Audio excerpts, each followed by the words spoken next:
Hello friends, welcome to your own channel daily stock. तो इस video के अंदर हम यहाँ पर बात करने वाले हैं ग्रीन कास्ट कंपनी के बारे में। कंपनी क्या काम करती है, बिजनेस सेगमेंटेशन क्या है और यहाँ पर सबसे इंपॉर्टेंट कि यहाँ पर हमें जो है इस कंपनी में निवेश करना चाहिए या नहीं। तो उन सब चीज़ों के बारे में बात करने वाले हैं हम इसी वीडियो में। So let's begin. तो यहाँ पर green crest financial service limited company का यहाँ पर जो बिज़नेस सेगमेंटेशन है उसको हम यहाँ पर जो है अच्छे से जानेंगे। उसके साथ साथ में यहाँ पर कंपनी का जो बिज़नेस जो सेगमेंटेशन से अंदर क्या कंपनी काम करती है, प्रोडक्ट वेरिएशंस क्या है कंपनी के पास, कैश फ्लोज जो है यहाँ पर सबसे इंपॉर्टेंट कि किस तरह से जो है यहाँ पर वर्कआउट हो रहे हैं, that is operating, investing, financing activity, यहाँ पर किस तरह से जो है यहाँ पर वर्कआउट हो रही है उसके ऊपर चर्चा करेंगे। कंपनी का यहाँ पर जिस तरह से शेयर प्राइस जो है मार्केट में ट्रेड कर रहा है, according to that sentiment also निवेश यहाँ पर किया जा सकता है नहीं। प्रमोटर होल्डिंग यहाँ पर पिछले कुछ क्वार्टर्स के अंदर प्रमोटर की होल्डिंग यहाँ पर इंक्रीज रही है, डिक्रीज रही है, या फिर किस तरह का सेगमेंटेशन जो है यहाँ पर हमें देखने को मिल रहा है उसके बारे में बात करेंगे। और यहाँ पर सबसे इंपॉर्टेंट कि क्वार्टरली बेसिस के हिसाब से कंपनी के जो भी नतीजे हैं, दैट इज़ कंपनी की टॉप लाइन बॉटम लाइन किस तरह से वर्कआउट हो रही है उसके ऊपर भी हम यहाँ पर चर्चा करने वाले हैं। तो यहाँ पर green crest financial service limited company के बारे में बताऊँ तो यहाँ पर ये जो कंपनी है वो NBFC registered as well as यहाँ पर कंपनी का मेन जो कारोबार है वो है finance as well as investment के अंदर जो है ये कंपनी जो है काम करती है। और उसके साथ साथ में यहाँ पर investing related shares, mutual funds, commodities, इसके रिलेटेड जो भी कैपिटल मार्केट की एक्टिविटीज़ जो होती हैं उसके अंदर भी ये कंपनी जो है अपना काम करती है। और वहाँ से जो है इस कंपनी का मेन जो है यहाँ पर हमें कारोबार जो है देखने को मिल रहा है। कंपनी अगर मैं यहाँ पर करंट मार्केट कैप देखता हूँ तो यहाँ पर 86.3 करोड़ का इस कंपनी का मार्केट कैप है, जो कि इसे एक पेनी स्टॉक डेफिनेटली बनाता है। स्टॉक का पी यहाँ पर 51 का जो है चल रहा है, जो कि काफ़ी ज़्यादा महंगा वैल्यूएशन है। 1.58% की ही रिटर्न ऑन कैपिटल एम्प्लॉयड है और रिटर्न ऑन इक्विटी भी सिर्फ 1.1% का ही देखने को मिल रहा है। डेट यहाँ पर डेफिनेटली ज़्यादा है, दैट इज़ 13 करोड़ रुपए का डेट है। बुक वैल्यू है यहाँ पर 1.47 की और करंट वैल्यू जो है 2.36 रुपीज़ की देखने को मिल रही है अपने, और दैट इज़ 1 ईयर के हिसाब से ऑल टाइम हाई के आसपास यहाँ पर ट्रेड कर रहा है। इंडस्ट्री का प्राइस टू अर्निंग यहाँ पर 25.9 है।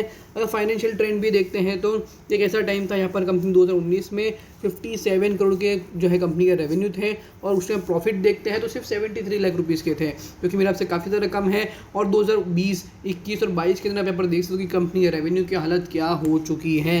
2022 के अंदर भी देखते हैं तो सिर्फ यहाँ पर सिर्फ 8.88 करोड़ के ही यहाँ पर जो है कंपनी का रेवेन्यू हुआ है और उसके ऊपर सिर्फ कंपनी ने 56 लाख रुपीज़ ही कमाया है। So that is again a poor यहाँ पर जो है इंटीमेशन डेफिनेटली देखने को मिल रहा है।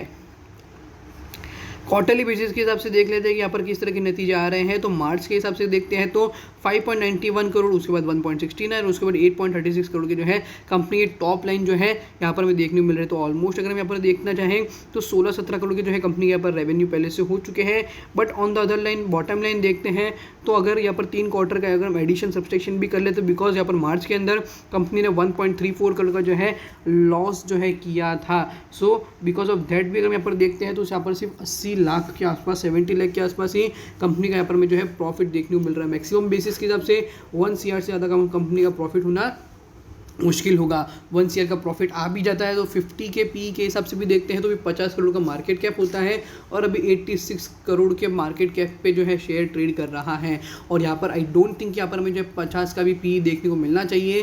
काफ़ी ज़्यादा जो है शेयर पहले से ओवर वैल्यूड हो चुका है अगर यहाँ पर सेल्स प्रॉफिट के पर्सपेक्टिव के हिसाब से देखें तो भी। So from my perspective point of view valuation के हिसाब से जो है यहाँ पर काफ़ी ज़्यादा जो है नेगेटिव और काफ़ी तरह जो है ख़राब स्टॉक ये मैं कह सकता हूँ। अगेन एक और नेगेटिव चीज़ जो यहाँ पर मुझे देखने को मिल रही है वो ये है कि यहाँ पर कंपनी के जो प्रमोटर्स हैं, कंपनी अगर इतना प्रॉफिट कर भी रही है जो कि यहाँ पर मुझे जो है अच्छे से देखने को नहीं मिल रहा है, बट फिर भी अगर कर भी रही तो इन्वेस्टर्स के अंदर हम यहाँ पर देखते हैं तो प्रमोटर्स के अंदर कंपनी के प्रमोटर्स को ही कंपनी के ऊपर भरोसा नहीं है। सिर्फ 1.25% की जो होल्डिंग है वो यहाँ पर कंपनी के प्रमोटर्स के पास है और बाकी का कोई भी इन्वेस्टमेंट यहाँ पर नहीं है, DIA का भी नहीं है। और मेनली जो इन्वेस्टमेंट है वो यहाँ पर पब्लिक के पास ही पड़ा हुआ है 98.75% का। So what does it indicate कि यहाँ पर जो है मेरे हिसाब से, मेरे पर्सनल ओपिनियन के हिसाब से यहाँ पर जो है शेयर्स के जो वैल्यूएशंस है वो एक जगह से दूसरी की जगह पे जो है यहाँ पर पास ऑन की जा रही हैं। वैल्यूएशन नहीं है बट यहाँ पर सिर्फ डमी वे में जो है यहाँ पर शेयर्स जो है पास ऑन हो रहे हैं। सो यहाँ पर इन्वेस्टमेंट पॉइंट ऑफ व्यू के हिसाब से I will definitely say you to no, but this is something that is theoretical, but यहाँ पर प्रैक्टिकल वे में भी यहाँ पर जो है मैंने आपको बता दिया है कि यहाँ पर कंपनी शेयर होल्डिंग पैटर्न बताइए आपको, जो कि यहाँ पर अच्छी नहीं लग रही है, इन्वेस्टर्स की होल्डिंग ही नहीं है। कंपनी की यहाँ पर जो क्वार्टरली बेसिस के नतीजे हैं वो बता दिए हैं। और सबसे लास्ट में हम देख लेते हैं कि ऑपरेटिंग के अंदर भी यहाँ पर 2022 के अंदर देखते हैं तो सिर्फ 0.91 ऑलमोस्ट हम देखते हैं सिर्फ 91 लाख रुपीज़ का जो है यहाँ पर रियलाइजेशन हुआ है। और इन्वेस्टिंग के अंदर भी अगेन जो है यहाँ पर कोई भी अच्छा जो इन्वेस्टिंग देखने को मिलना चाहिए, कोई फिक्स एसेट परचेज का देखने को मिलना चाहिए, वो यहाँ पर हमें जो है देखने को नहीं मिला है।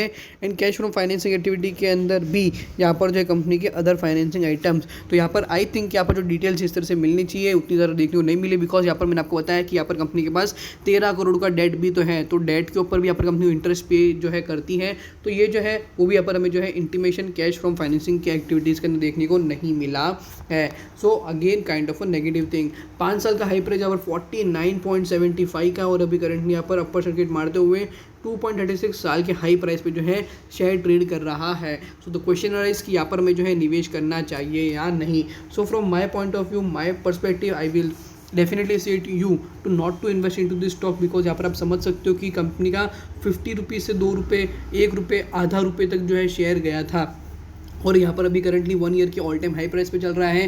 तो डेफिनेटली यहाँ पर 80 करोड़ के मार्केट कैप के हिसाब से आप खुद समझ सकते हो कि यहाँ पर शेयर्स को अगर यहाँ पर 5% भगाना हो तो काफ़ी कम जो है, डेट इज ऑलमोस्ट सिर्फ 2 से 3 करोड़ रुपये अगर यहाँ पर हो कोई किसी भी इंडिविजुअल के पास, तो यहाँ पर 5% का सर्किट लगना काफ़ी ज़्यादा जो है आसान हो जाता है। So from that point of view, from that perspective, I will recommend you to not to enter in to this stock, because यहाँ पर कंपनी फाइनेंशियल्स भी अच्छे नहीं, प्रमोटर होल्डिंग भी तक अच्छी नहीं है और कंपनी के कैश फ्लोज भी अट्रैक्टिव देखने को नहीं मिल रहे हैं। सो होप करता हूँ कि यहाँ पर आपको green crest financial service limited company का जो एनालिसिस यहाँ पर हमने किया वो यहाँ पर आपको अच्छी तरह पता चल गया होगा। अगर आपको वीडियो अच्छा लगा हो तो वीडियो को लाइक, शेयर और माय चैनल को सब्सक्राइब करना ना भूलिएगा। Thank you.